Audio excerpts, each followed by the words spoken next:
Nutrition, we've done physical activity / exercise, but I felt like it probably warranted, the reason we talk about those things in large part is because of, the obesity epidemic and all the issues that accompany that.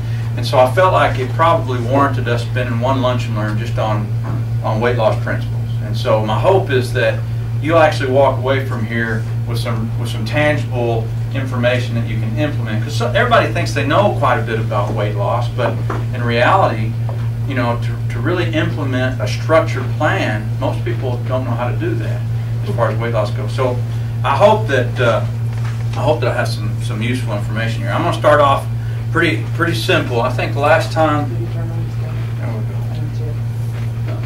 you turn on your camera? Yeah, I did. Okay. I'm going to start off with the calorie. Simple. We talked about the calorie a little bit in the nutrition lecture. Do y'all remember what the technical definition of a calorie is? Anybody? Willing to stab it? Diane? You were so good last time. 1 BTU. 1 BTU. Well, I don't know how that translates to BTUs, but the technical definition of a calorie is the amount of heat required to raise a gram of water 1 degree Celsius. So absolutely of no benefit whatsoever to know what. I like to think of it as this. A calorie is just a packet of energy. It's a unit of energy. And so when you think of, like how are calories stored? Anybody? That's fat. Well, that's right. That's fat or in the muscle. But how is it stored before you consume it? In food. In food. That's just packaged. It's just packaged energy. That's right. So. And so, the thing about calories, they can only be stored or they can only be expended. That's the only two states that they exist in. Now, this is a number that I got that I want you guys to walk away. If there's anything you remember, this is one of those things I want you to remember. Can anybody tell me the significance of this number, 3,500? That's how many calories you have to burn, excess calories you have to burn in a week in order to lose 1 pound. That's right. That equates to 1 pound. I know 3,500 calories. Do I practice it? No, but I know it. That means if you choose not to consume 3,500 calories, all things being constant, then you've lost 1 pound. If you consume or if you consume 3,500 calories, you've gained 1 pound. Also, if you expend 3,500 calories, you've lost 1 pound. Now you have to bear in mind that our bodies are always in a state of flux. We're always burning calories, right? Even when we're sleeping, we're burning calories. Our heart's got to continue to beat. Our brain continues to function.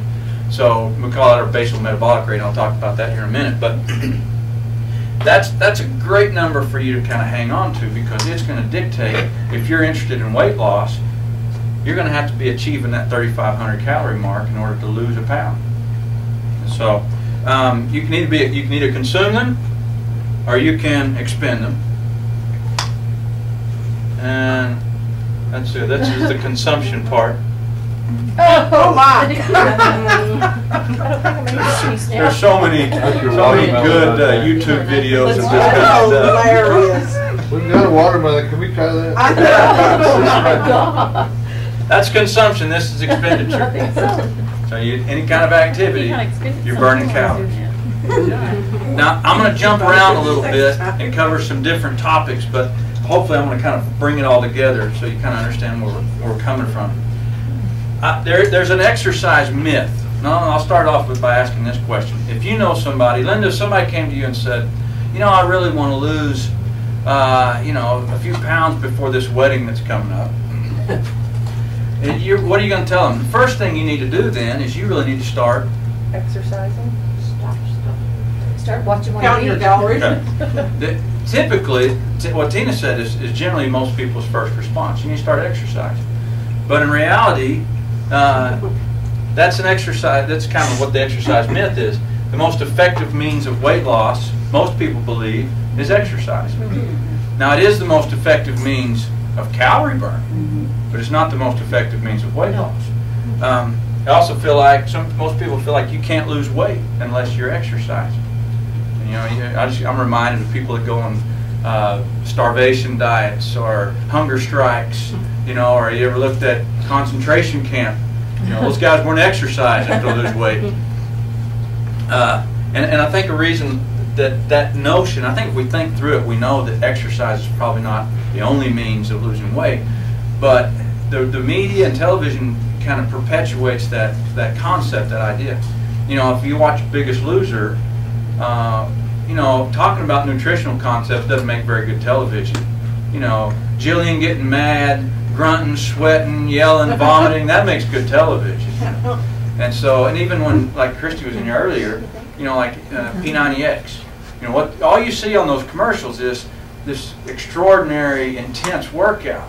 But when you order the program, what you get is this inch thick book about dietary issues. You know, you can't be successful in P90X unless you really attend to the nutritional component of it. So, in fact, a lot of people refer to it as the 70-30 rule, meaning that 70% of weight loss is attributed to a decrease in caloric intake, and only 30% is attributed to the amount of exercise or the activity you get. So, this is kind of illustrated. Exercise. Craig Valentine is going to be competing against Brad Pilon in a run versus pizza eating contest. Brad's going to try and consume as many calories as he can in a row, and Craig's going to see how many calories he can burn off in the same amount of time. Oh boy. 3, 2, 1, let's go.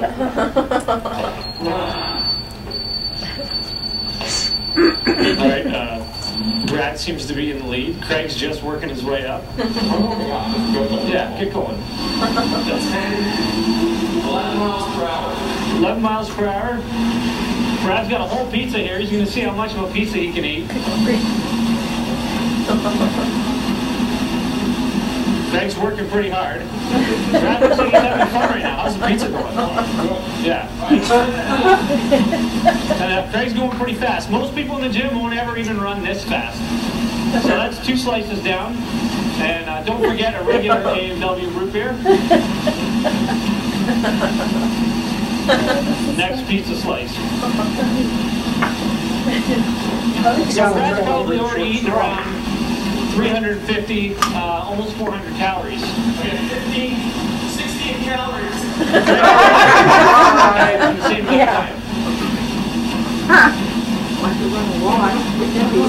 We figured out that half of this pizza is about 900 calories, and Brad's already working on finishing off the first half.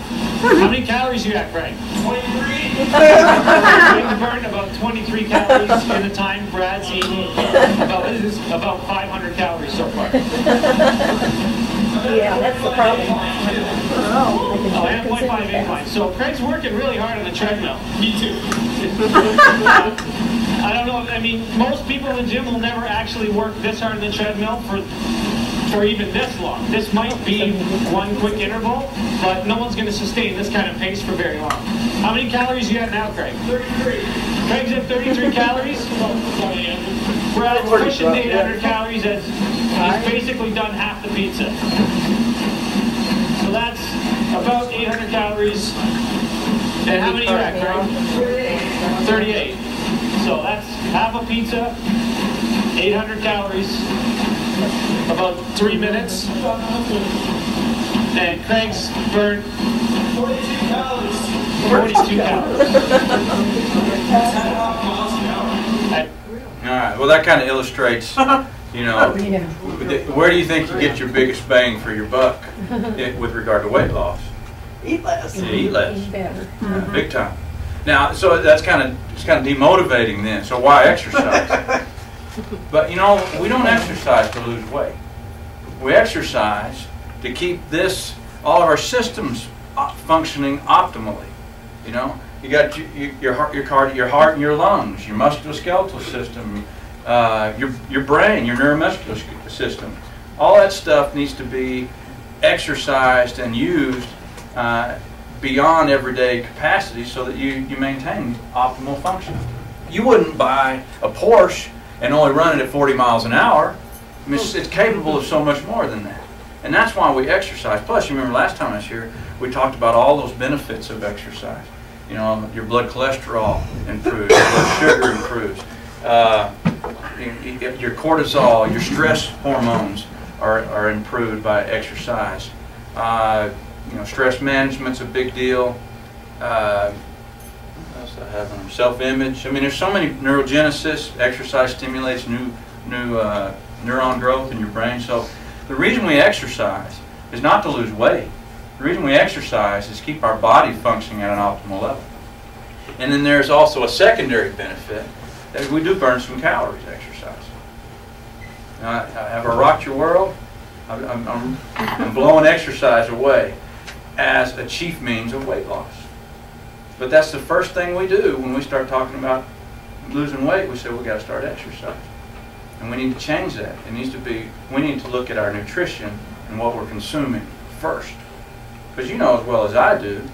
You know people have lost significant amounts of weight just through new nutrition and not doing any kind of physical activity. In fact, other than the Biggest Loser, when you talk about working with people that are super obese, 500, 400, 500, 600 pounds, what can they do? They can't do a whole lot. Not unless they're under the watchful eye of somebody that's got some health training, some medical training, because their joints, their cardiovascular system is likely to do something bad if they get too intense. So the lion's share of that effort at that point has to be nutrition. All right, I'm going to jump off to a different topic. This is called basal metabolic rate. What that means is basal metabolic rate is the number of calories required just to keep your system functioning at its basic level. What I mean is the number of calories that's required to keep your heart beating, your eyes blinking, and your nose hairs growing. So nothing but sitting there. That's what a basal metabolic rate is. And the way to determine what the number of calories is to take your body weight times 10. So I weigh about 192 pounds today. So to keep me weighing 192 pounds without figuring in what activity I get, it's about 192 times 10. So about 1920. That's the number of calories I would need to eat on a daily basis to keep me weighing this much. I heard it was 12 instead of 10. Times 12? Well, these are kind of ballpark figures. Yeah. And there will be people that's a little bit low for, and there'll be people that's a little bit high for. So the real thing we need to tend to, though, well, there's my example. My ideal body weight's 185. That's what I prefer to be. So 10 times that would be 1850. That'd be my BMR. And then you also have to consider what activity you do on top of that, because you are expending calories during the day.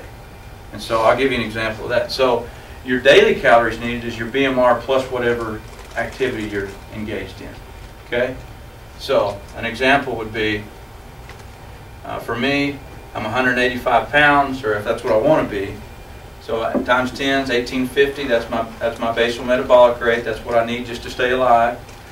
And then I say I get 250 calories of exercise every day, so I got to build that in there.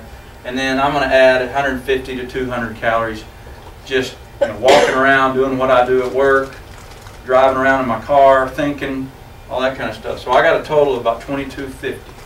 So to maintain 185 pounds, I've got to consume about 2250 calories a day.